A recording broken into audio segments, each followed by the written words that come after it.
జనసేన పార్టీకి గాజు గ్లాస్ గుర్తు కేటాయించడం పట్ల అభ్యంతరం వ్యక్తం చేస్తున్నారు రాష్ట్రీయ ప్రజా కాంగ్రెస్ వ్యవస్థాపక అధ్యక్షులు మేడా శ్రీనివాస్. అయితే దీనికి సంబంధించి ఈ ఏదైతే గాజు గ్లాసు అంశం ఉందో ఆయన ఎందుకు అభ్యంతరాలు వ్యక్తం చేస్తున్నారో మనం ప్రస్తుతం తెలుసుకుందాం. మనతో రాష్ట్రీయ ప్రజా కాంగ్రెస్ వ్యవస్థాపక అధ్యక్షులు మేడా శ్రీనివాస్ ఉన్నారు, వారిని అడిగి తెలుసుకుందాం. సార్ చెప్పండి, ఈ గాజు గ్లాస్ గుర్తుని జనసేన పార్టీకి కేటాయించడం పట్ల మీరు ఎందుకు అభ్యంతరం వ్యక్తం చేస్తారు? నేను కేంద్ర ఎన్నికల సంఘాన్ని నిబంధనల మేరకు ఆ గుర్తు ఫ్రీ సింబల్స్ లో ఉంది. ఆ ఫ్రీ సింబల్ ప్రకారం నేను అప్లై చేశాను. నేను అప్లై చేస్తే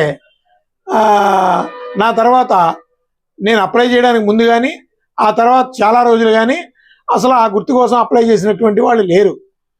నేను మే నెల 2023వ తారీఖున నేను అప్లై చేశాను. అలాగే 2023 డిసెంబర్ 12వ తారీఖుని జనసేన అప్లై చేసింది. నేను 2000 సంవత్సరంలో నాకు ఎన్నికల కమిషన్ రిజిస్ట్రేషన్ ఇచ్చింది. అప్పటి నుంచి ఈ రోజు వరకు కూడా నిబంధనల ప్రకారం ఎన్నికల సంఘానికి నేను ప్రతిదీ ఎన్నికల నిబంధనల ప్రకారం నడుచుకుంటున్నాను. అన్ని ఎన్నికల్లో నేను పోటీ చేస్తున్నాను. ఒక సిద్ధాంతాలతో మేము రాజకీయ పార్టీని ముందుకు నడిపిస్తున్నాం. మరి చట్ట ప్రకారం రిప్రజెంటేషన్ ఆఫ్ పీపుల్ యాక్ట్ అందరికీ సమానంగా వర్తించాలి. ఎన్నికల సంఘం పవన్ కళ్యాణ్ గారికి ఒక ప్రత్యేక అభిమానం ఎందుకు చూపిస్తుందో అర్థం కావడం లేదు. దాన్ని నేను క్వశ్చన్ చేశాను.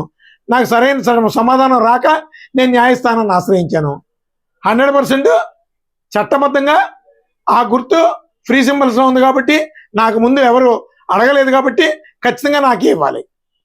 దానికోసం నేను న్యాయస్థానాన్ని ఆశ్రయించాను. ప్రస్తుతం న్యాయస్థానాన్ని ఆశ్రయించానంటున్నారు. దీనిపై ఎటువంటి న్యాయ పోరాటానికి అయితే శ్రీకారం చుట్టారు?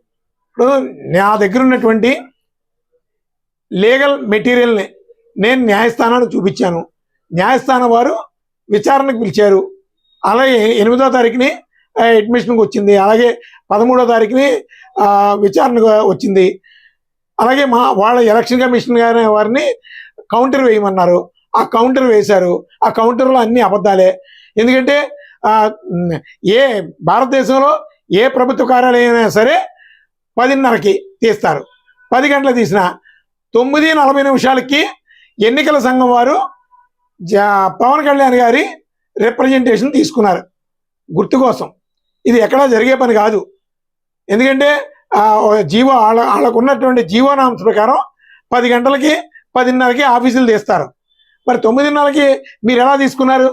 అదే రోజు 12వ తారీఖుని అదే రోజు ఇంకా 4-5 పార్టీలు రిప్రజెంటేషన్స్ ఇచ్చున్నాయి.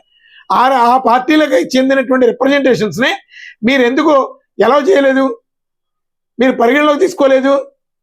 అలాగే మేము ఎన్నికల సంఘం వారికి మా రిప్లై కూడా దాఖలు చేసాం. 9:40 అనేది ఎన్నికల సంఘం వారు చెప్తున్నటువంటి అబద్ధం. పవన్ కళ్యాణ్ గారికి తో ఒక ప్రత్యేకమైనటువంటి అభిమానంతో ఎన్నికల సంఘం వారు ఫేవర్ చేస్తున్నారు. అలాగే నిబంధనల ప్రకారం ఫామ్ 10B అప్లై చేయాలి.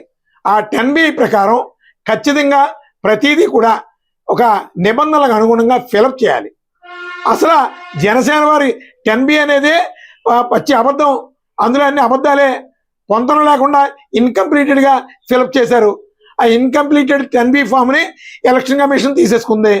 తీసుకుని వాళ్ళకి సింబల్ అలాట్మెంట్ చేసేసింది. ఇవన్నీ కూడా నమ్మడానికే నమ్మశక్యంగా లేవు. మొట్టమొదటి జనసేన వాళ్ళు దాఖలు చేసినటువంటి అప్లికేషనే 100 తప్పులు ఉన్నాయి. ముందు ఆ తప్పుల్ని స్క్రూటినీ చేయలేదు.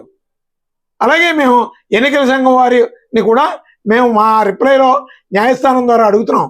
ఆ రోజు జనసేన వారు మీకు ఎన్ని గంటలకి మీకు అప్లికేషన్ దాఖలు చేశారు?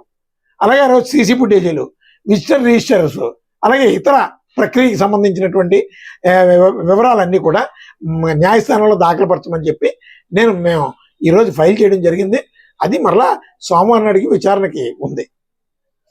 ఏదైతే గాజు గ్లాస్ గుర్తు అంశం ఉందో దీనిపై అయితే ఎలక్షన్ కమిషన్ జనసేన పార్టీకి అయితే అనుకూలంగా ఈ గుర్తుని కేటాయించడం జరిగిందని మేడ శ్రీనివాస్ ఆరోపిస్తున్నారు. దీనిపై తాను న్యాయ పోరాటానికి సిద్ధమయ్యానని, ప్రస్తుతం అయితే హైకోర్టులో దీనికి సంబంధించిన ప్రాసెస్ అయితే జరుగుతుందని, ఖచ్చితంగా ఈ అంశంపై పోరాడి తీరుతానని, న్యాయం జరిగేంత వరకు కూడా ఈ అంశాన్ని మరింత పకడ్బందీగా దీనిపై న్యాయ పోరాటం చేస్తానని రాష్ట్రీయ ప్రజా కాంగ్రెస్ వ్యవస్థాపక అధ్యక్షులు మేడా శ్రీనివాస్ చెప్తున్నారు. రాజమండ్రి నుంచి విజయకృష్ణ ఐ డ్రీమ్.